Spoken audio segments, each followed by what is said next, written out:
ভূতে আমার বিশ্বাস নেই। তাছাড়া ভূতে আমার বিশ্বাস নেই বলেই যে ভূতের অস্তিত্ব নেই এ কথা কে বলবে? যারা ভূত দেখে এবং দেখা বর্ণনা করে তাদের সকলকেই মিথ্যাবাদী বলে উড়িয়ে দেবার সঙ্গত কারণ নেই কোনো।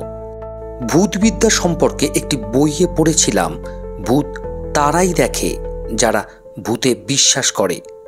এমনকি এ কথাও শুনেছি যে ভূতে যাদের বিশ্বাস নেই তারাও নাকি ভূত দেখেন, কিন্তু ঘটনাটাকে অন্যভাবে ব্যাখ্যা করে এড়িয়ে যেতে চান ভূতের অস্তিত্ব।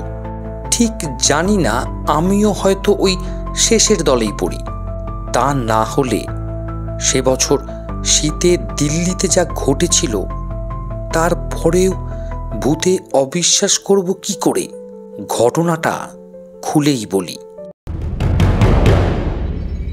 রহস্য, রোমাঞ্চ, আতঙ্ক, শুধু হিংটিং ছটে।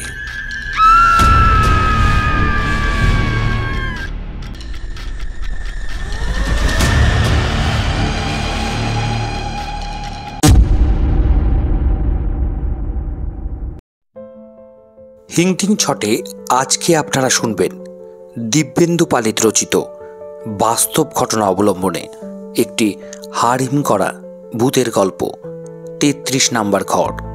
হিংটিং ছটে গল্প পাঠ একটি নতুন প্রয়াস। যদি গল্প পাঠ ভালো লাগে চ্যানেলটি সাবস্ক্রাইব করে আমাদের সঙ্গে থাকবেন। কেমন লাগলো কমেন্ট করে অবশ্যই জানাবেন। আপনাদের লেখা যদি কোনো মৌলিক গল্প থাকে অবশ্যই তা আমাদের ডেসক্রিপশনে দেওয়া মেল আইডিতে পাঠাবেন। আমাদের ভালো লাগলে অবশ্যই তা পাঠ করব। এখন আপনারা শুনবেন দিব্যেন্দু পালিত রচিত হাড়হিম করা গা ছমছমে ভূতের গল্প, ৩৩ নাম্বার ঘর।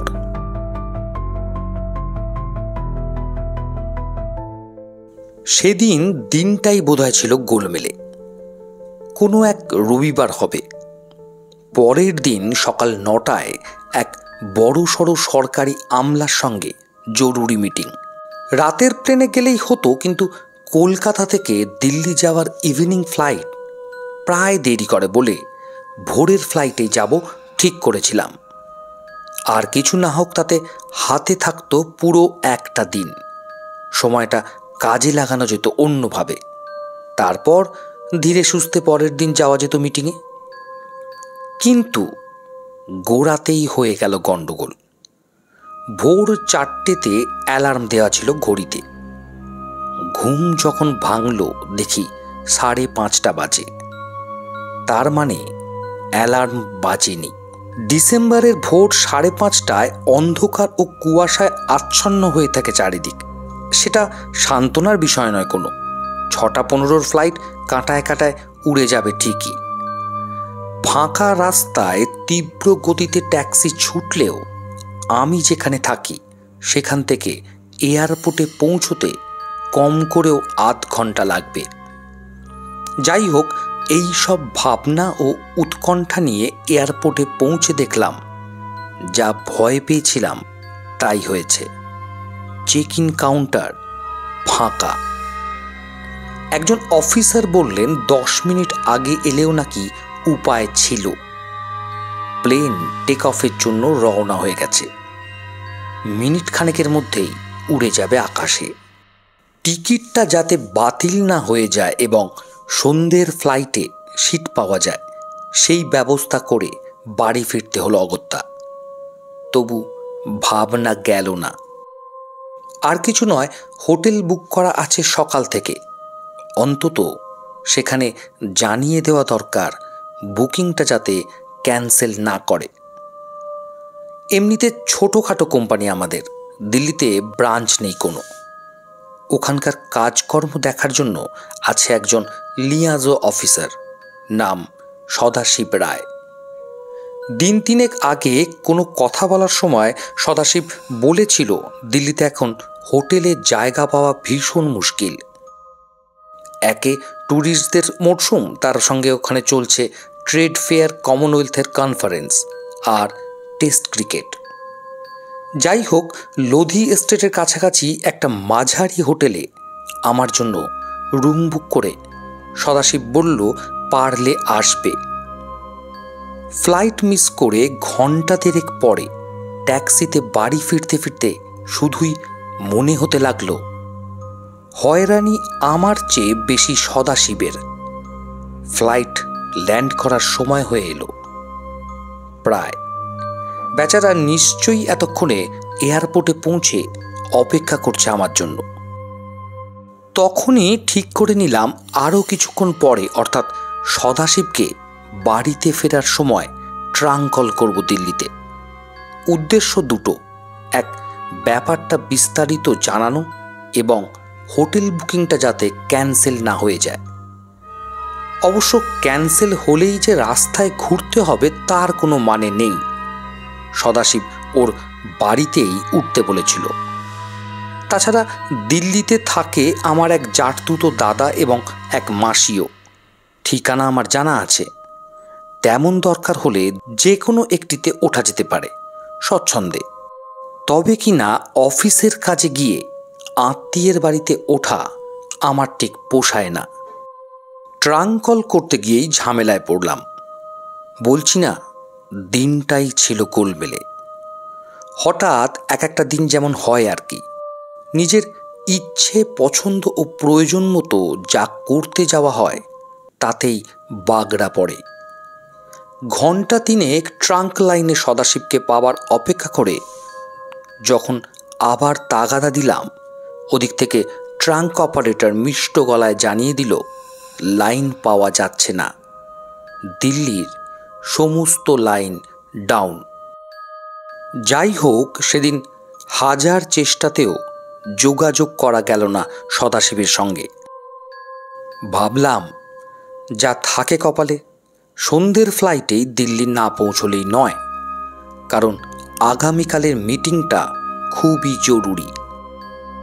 চাকরির স্বার্থে অনেক অসুবিধে ও হতাশাই অনেক সময় মেনে নিতে হয়। দিনটা যে গোলমেলে তার আরও একটা প্রমাণ পেয়ে গেলাম। সকালে আমার দেরিতে পৌঁছানোর জন্য 1 মিনিটও অপেক্ষা করেনি ফ্লাইট, কিন্তু সন্ধ্যায় রিপোর্টিং টাইমের আধ ঘন্টা আগে এয়ারপোর্ট পৌঁছে শুনলাম বম্বের ফ্লাইট আসছে 2 ঘন্টারও বেশি দেরিতে। সেই ফ্লাইটে কলকাতায় যাত্রী নামিয়ে ও তুলে দিল্লি যাবে। সুতরাং নির্দিষ্ট সময়ের অন্তত 2.5-3 ঘন্টার পরে ছাড়বে দিল্লির ফ্লাইট। হতাশ বোধ করলেও হাল ছাড়লাম না আমি। বুকশপ থেকে নিক কাটারের একটা সস্তা থ্রিলার কিনে জড়ো হয়ে বসলাম লাউঞ্জে। তখন ভাবলাম সদাশিব নিতান্তই বোকা লোক নয়, এটাও বুঝতে পারবে কোনো কারণে সকালে না এলেই রাত্রে ঠিকই পৌঁছে যাবে। কর্মী লোকেরা চান্স ও রিস্ক দুটোই নিতে ভালোবাসে। অবশেষে সত্যি সত্যি যখন প্লেন থেকে নামলাম দিল্লিতে, রাত তখন প্রায় 1:30। ল্যান্ড করার পরই হোস্টেসের ঘোষণা শুনে বুঝেছিলাম জব্বর শীত পাবো বাইরে। প্লেনের বাইরে আসতেই টের পেলাম শীত কাকে বলে। হঠাৎই যেন কেউ একটা বরফের মুখোশ এঁটে দিল মুখে। অবশ হয়ে আসছে চামড়া হাত পা। অবশ্য একেবারেই যে প্রস্তুত ছিলাম না তা নয়। গলা উঁচু পুলোভরটা কানের কাছে টানাটানি করে যতটা সম্ভব ঢেকে ফেললাম ঘাড়ের পেছনটা। কনকন করে কেঁপে উঠল সুটকেস ধরা বাঁ হাতের আঙুলগুলো। এমনিতে ব্যস্ত দিল্লি এয়ারপোর্ট সম্ভবত ঘুমিয়েছিল এতক্ষণ। এইমাত্র এসে পৌঁছনো কলকাতার যাত্রীদের তাড়াহুড়ো ও খাপছাড়া কথাবার্তা শব্দে জেগে উঠতে না উঠতেই শান্ত হয়ে গেল আবার। এত রাত্রে এই প্রচণ্ড শীতের মধ্যে নির্দিষ্ট খবর না পেয়েও সদাশিব অপেক্ষা করবে আমার জন্য, এমন আশা আমি করিনি। তবু এয়ারপোর্টের বাইরে এসে চুপচাপ দাঁড়িয়ে থাকলাম কিছুক্ষণ। আশেপাশে দাঁড়ানো যাত্রীদের ভিড় কমতে লাগলো ক্রমশ।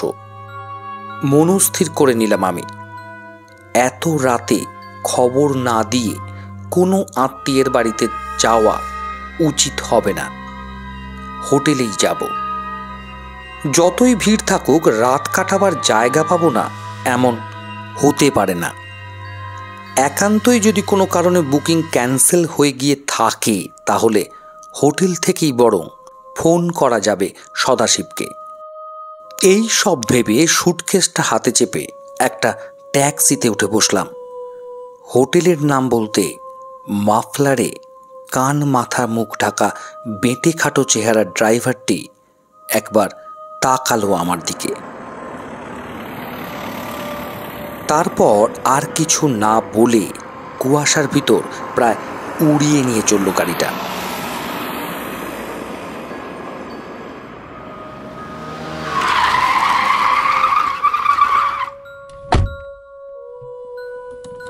অল্প গা ছমছম করলেও ভয় কেটে গেল যখন মিনিট 20-25 মধ্যেই আমাকে হোটেলের সামনে পৌঁছে দিল ট্যাক্সিওয়ালা। কিছু বাড়তি সমেত ভাড়া মেটাতে গিয়ে হঠাৎ খেয়াল হলো আমার সকাল থেকে যতগুলি যাত্রার মধ্যে ছোটাছুটি করতে হয়েছে আমাকে, তার মধ্যে এই ট্যাক্সি চড়ার ব্যাপারটা ছিল সবচেয়ে নিরাপদ। এমনও হতে পারে ভাবলাম, ঘড়ির কাঁটা 12টা পেরোবার পরই শুরু হয়ে গেছে আর একটা দিন। গতকালের দিনটি গোলমেলে ছিল বলে আজকের দিনটাও যে একই রকম হবে তার কোনো মানে নেই। বোধহয় ভাড়া কেটে গেল। এখন একটা রুম পেলেই হলো। একবার ঘরের মধ্যে ঢুকতে পারলেই বিছানায় ছুঁড়ে দেয়া যাবে নিজেকে। তারপর একটা লম্বা ঘুম। ভাবতে ভাবতেই শরীর কাঁপিয়ে উঠে এলো একটা লম্বা হাই। সদাশিবের ঠিক করা হোটেলটা যে মাঝারি ধরনের তা আগেই বলেছি। 5 তারা হোটেলের রমরমানি একদম। যেটুকু না জ্বাললেই নয় তার বেশি আলো নেই কোথাও। আলো অন্ধকারে নিঃশব্দে পড়ে আছে একটা লবি। একটাও লোক নেই সেখানে। শুধু লম্বা একটা সোফায় পা থেকে মাথা পর্যন্ত কম্বলে ঢেকে ঘুমোচ্ছে একটা লোক। এই সব দেখতে দেখতে রিসেপশন কাউন্টারের দিকে এগিয়ে গেলাম আমি। কাউন্টারের ভিতর দিয়ে চেয়ারে বসে গল্প করছিল দুটো যুবক। আমাকে দেখেই উঠে দাঁড়ালো। Yes sir, what can we do for you? দুজনের মধ্যে এই যুবকটি লম্বা এবং বেশ স্বাস্থ্যবান। অন্যজন একটু বেঁটে এবং রোগা। গাল ভাঙা ও চোখের নিচে যথেষ্ট ক্লান্তির ছায়া। এক পলক দুজনকে দেখে নিয়ে নিজের পরিচয় দিলাম আমি। বললাম, বুকিং আছে আমার নামে, একটা রুম চাই। কনফার্ম করা আছে? যুবকটি অবাক চোখে তাকালো আমার দিকে। তারপর কাউন্টারের পিছনে র্যাকের ওপর রাখা বড় মাপের একটা বাঁধানো খাতা টেনে নিয়ে পাতা উল্টাতে লাগলো। বুঝলাম বুকিং রেজিস্টার। খানিক পরে বলল, আপনার বুকিং ছিল সকালে, এটা তো না আসার জন্য ক্যান্সেল হয়ে গেছে। We had no further information. Cancel হয়ে গেছে? দেখতে না পেলেও বুঝতে পারলাম নিশ্চিত শুকিয়ে গেছে আমার মুখ। বললাম, ফ্লাইট মিস করেছিলাম বলেই তো আসতে পারিনি। অন্তত রাতটা কাটানোর জন্য একটা কোনো ব্যবস্থা করতে পারবেন না আপনারা? রুম খালি থাকলে নিশ্চয়ই করতাম স্যার, আপনাকে বলতে হতো না। We are here to help you. বাঁধা বুলি, প্রত্যাখ্যানেও মিশে আছে সৌজন্যের হাসি। আমার রাগ হলো, সঙ্গে সঙ্গে ঝেঁকে ধরল এক ধরনের অসহায়তা। কি করব বুঝতে পারছি না। একটা ট্যাক্সি পেলে অবশ্য চলে যাওয়া যায় যার তো দাদা কিংবা মাসির বাড়ি। একটা চাণক্যপুরী আর অন্যটা চিত্তরঞ্জন পার্কে। সেই জায়গাগুলিও কম দূর নয় এখান থেকে। ট্যাক্সি অবশ্য ফোন করলেই পাওয়া যায় দিল্লিতে। কিন্তু এত রাতে? না, সদাশিবের ওখানেও যাওয়া যায় না। ভাবতে ভাবতেই আমি তাকালাম প্রায় অন্ধকার লবির দিকে। ওইখানেই শুয়ে বসে রাতটুকু একটু কাটিয়ে দেওয়া যায় কি না ভাবলাম। বন্ধ কাঁচের দরজা দিয়ে বাইরে তাকালেই কুয়াশার দেয়াল ছাড়া আর কিছু চোখে পড়ে না। এই সময় টেলিফোনটা বেজে উঠল। লম্বা যুবকটি রিসিভার কানে লাগিয়ে কি যেন শুনল, তারপর বলল, extremely sorry sir, we are fully booked. মনস্থির করতে না পেরে আমি বললাম, আচ্ছা, একটা ট্যাক্সি পাওয়া যেতে পারে? আপনি বসুন, দেখছি। আপনি ওই লবিতে বসুন। আমি লবিতে গিয়ে বসলাম। এতক্ষণে কানে এলো ঘুমন্ত লোকটি মৃদু নাক ডাকা শব্দ। কান পর্যন্ত ঢাকা পুলোভারের নিচে ঘামতে লাগলাম আমি। ইতিমধ্যে কাউন্টারের বেঁটে যুবকটির সঙ্গে লম্বা যুবকটি নিজেদের সম্ভবত পাঞ্জাবি ভাষায় কি বলা বলি করল বুঝতে পারলাম না। লম্বা যুবকটি হঠাৎ আমাকে লক্ষ্য করে বলল, সকাল 8টার মধ্যে ছেড়ে দিতে পারবেন তো? তাহলে আপনার একটা ঘরের ব্যবস্থা করতে পারি। ওকে। আমি উঠে দাঁড়ালাম। সকাল হলে আমি অন্য হোটেল খুঁজে নিতে পারবো। এখানেও কোনো গেস্ট চলে যেতে পারে, তখন আমরা আপনাকে একটা অন্য রুম দিয়ে দেবো, সেটাই অসুবিধা হবে না। তবে 8টার মধ্যে বোম্বে থেকে একজন আসবে, তার জন্যে একটা রুম কনফার্ম করা আছে। তখনকার যা অবস্থা তাতে যে কোনো শর্তেই আমি রাজি। পিছনের কিহোলের গায়ে লাগানো হুক থেকে একটা চাবি নিয়ে যুবকটি হাতে নিল এবং কাউন্টারের ভিতর থেকে বেরিয়ে এসে বলল, প্লিজ আসুন আমার সঙ্গে। ঘরটা দোতলায়, নাম্বার 33। যুবকটি দরজার চাবি লাগিয়ে তালা খুলে আলো জ্বালল। তারপর আমার হাতে চাবিটি দিয়ে, good night sir, have a sound sleep. দেখলাম সিঁড়ির বাঁকে মিলিয়ে যাচ্ছে একটি লম্বা এবং ভালো চেহারা। যেমনই ব্যবহার করুক, শেষ পর্যন্ত আমার জন্য একটা ব্যবস্থা করে দেওয়ার জন্য যুবক দুটির প্রতি কৃতজ্ঞ বোধ করলাম আমি। ঘরটা খারাপ নয়। ভিতরে ঢুকে বন্ধ করে দিলাম দরজাটা। সুটকেসটা নামিয়ে রাখলাম লাগেজ বক্সের ওপরে। ভীষণ রকমভাবে ঘুম পাচ্ছে। অবশ্যই ঘুম ছাড়া আর কোনো কাজ নেই এখন। তাড়াতাড়ি পোশাক বদলে টয়লেটে গেলাম। ব্র্যাকেটে ঝুলছে একটা ব্যবহার করা তোয়ালে, সাবানটাও ব্যবহৃত। বাথটাবের মাথা থেকে অগত্যা টেনে নিতে হলো ভাঁজ করা বাথ টাওয়েলটা। তেষ্টা পেয়েছিল। টয়লেট থেকে বেরিয়ে ফ্লাক্স থেকে গ্লাসে জল ঢালতে গিয়ে দেখি ফ্লাক্সটা ভর্তি নয় পুরোপুরি। তখন মনে হলো হয়তো কিছুক্ষণ আগে এই 33 নাম্বার ঘরে আর কেউ ছিল। চলে যাবার পর বিছানাটা পরিপাটি করে রাখা হলেও যত্ন নিয়ে পরিষ্কার করা হয়নি ঘরটা। নতুন আগন্তুকের জন্য নতুন জিনিসপত্র দেওয়া হয়নি। রিসেপশনের যুবকটি অবশ্য বলেছিল সকালে কেউ আসবে বোম্বে থেকে, তার জন্যই আলাদা করে রাখা আছে ঘরটা। হয়তো সকালেই পরিষ্কার করত। আমি তো উটকো লোক, ঘরটা যে শেষ পর্যন্ত পাওয়া গেল এটাই ভাগ্যের ব্যাপার। বেড সুইচ জেলে নিভিয়ে দিলাম বড় আলোটা। তখনই চোখে পড়ল কাঁচের জানলাটার পর্দা টানা নেই। এগিয়ে গিয়ে পর্দা টানার আগে কাঁচে মুখ চেপে বাইরেটা দেখে নিলাম আমি। অন্ধকারে ঘন গাছগাছালি দিয়ে থমকে আছে লোদি গার্ডেন্স। দৃষ্টি ছড়ানো যায় না। রিল দেওয়া পর্দাটা টানতে টানতে গভীর ক্লান্তিতে হাই উঠে এলো আমার। বিছানায় এসে চাদর জড়ানো কম্বলের ভিতর শরীরটা সেঁধিয়ে দিলাম। ঈশ্বরকে ধন্যবাদ, যেভাবে শুরু হয়েছিল দিনটা, শেষটা অন্তত সেভাবে হয়নি। 3টে বাজে প্রায়। শীতের দিল্লিতে 7টা সাড়ে 7টার আগে সকাল হয় না।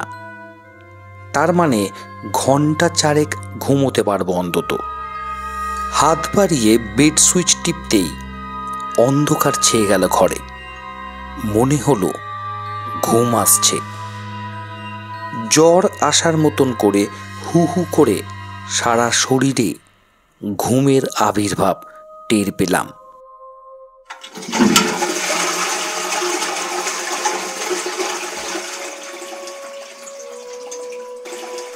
কতক্ষণ জানি না, ঘুম না তন্দ্রা। কোন ঘোরে ছিলাম তাও বুঝতে পারলাম না। চমকে উঠে বসলাম বিছানায়। না, ভুল হয়নি। আমারই ঘরের টয়লেটে হঠাৎ করে ফ্লাশ টানার শব্দ পেয়েছিলাম। তারই জেরে এখনো পাচ্ছি কমোডে জল গড়িয়ে যাওয়ার শব্দ। অদ্ভুত, শব্দটায় ধাতস্থ হতে যেটুকু সময় লাগে তার আগেই বেড সুইচ টিপে আলো জ্বালালাম আমি। উঠে গিয়ে টয়লেটের দরজা খুলতেই চোখে পড়ল না কিছুই। ঝিরঝির শব্দটাও মিলিয়ে গেছে তখন। বিমূঢ় দাঁড়িয়ে থাকতে থাকতে মনে হলো রাতের নৈশব্দে দূরের শব্দ অনেক সময় চলে আসে কাছে। হয়তো পাশের রুমের ফ্লাশ টানার শব্দটাকেই ঘুমের ঘোরে ভুল করেছি। মাঝ থেকে ঘুমটা ভেঙে গেল।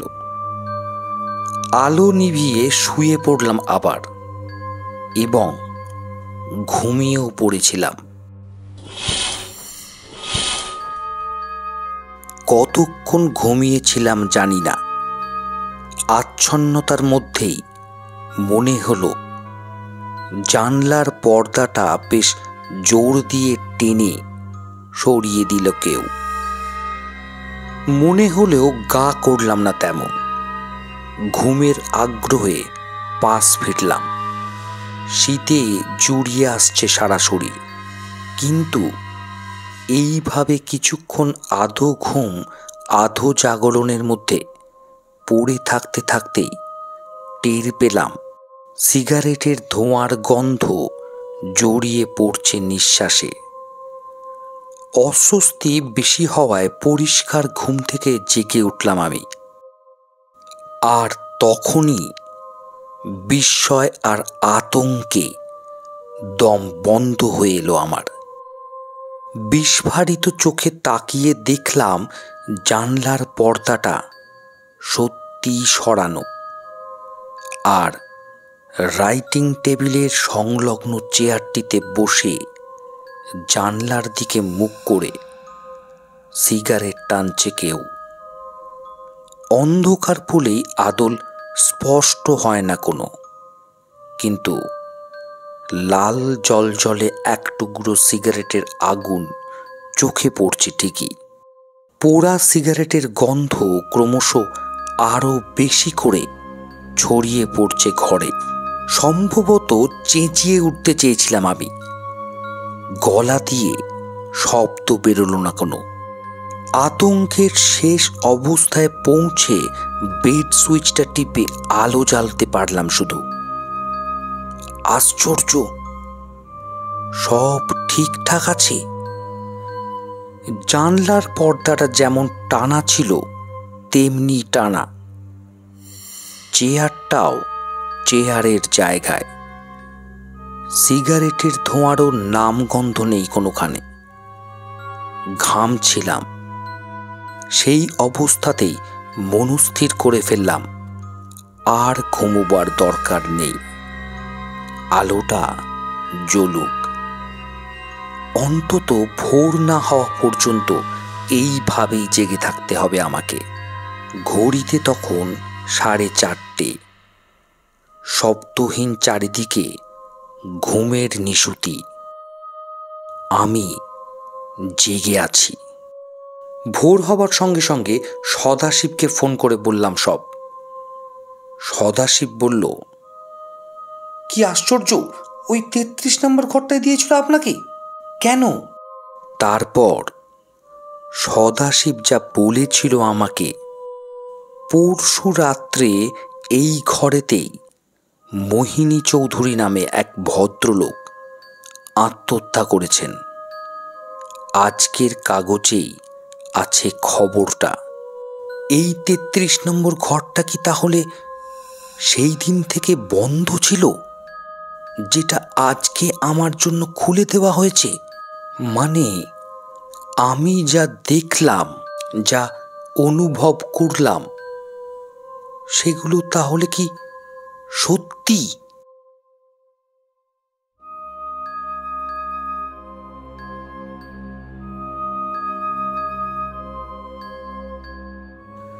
হিংটিং ছটে এতক্ষণ আপনারা শুনছিলেন দিব্যেন্দু পালিত রচিত এক হাড় হিম করা, গা ছমছমে ভূতের গল্প 33 নম্বর ঘর। ভাষ্য পাঠে সৌরভ চট্টোপাধ্যায় এবং সোমক মিত্র। লেখক পরিচিতি: দিব্যেন্দু পালিত ছিলেন একজন বাঙালি লেখক। জন্ম 5ই মার্চ 1939 সালে, মৃত্যু 23 জানুয়ারি 2019 সালে। 1955 থেকে উপন্যাস, গল্প, কবিতা, প্রবন্ধ ইত্যাদি তিনি লিখেছেন। বাংলা ও হিন্দি চলচ্চিত্র, দূরদর্শন ও বেতারে রূপায়িত হয়েছে তার লেখা অনেকগুলো কাহিনী। তিনি 1984 সালে আনন্দ পুরস্কার, 1986-তে রামকুমার ভুয়ালকা পুরস্কার এবং পশ্চিমবঙ্গ সরকারের বঙ্কিম পুরস্কার, সাহিত্য একাডেমি পুরস্কার এবং সৈয়দ মুস্তফা সিরাজ একাডেমি পুরস্কারে ভূষিত হয়েছেন।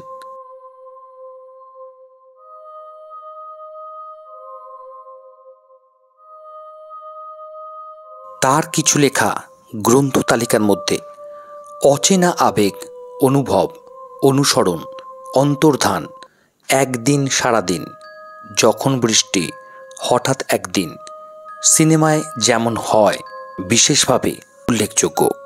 গল্প পাঠ যদি ভালো লেগে থাকে অবশ্যই চ্যানেলটি সাবস্ক্রাইব করে আমাদের সঙ্গে থাকবেন।